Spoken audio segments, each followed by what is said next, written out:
আপনার চোখের সামনে 20 বছর যার স্ত্রী পর্দা করে না, এটা কোনো বেড়া? তুমি বেটা কোনো স্বামী বেটা?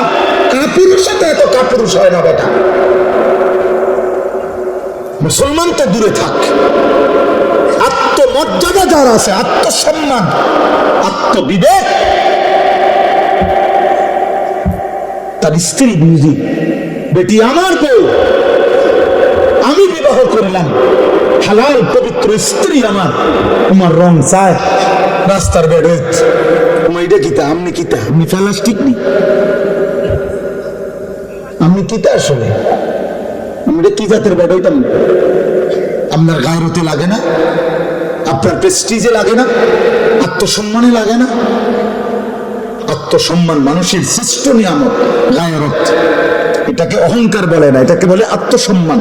অর্থাৎ আমার ধর্মের একটা ইজ্জত আছে, আমি এক রবের গোলাম, আমি এক নবী মুহাম্মদ সাল্লাল্লাহু আলাইহি সাল্লামের উম্মত।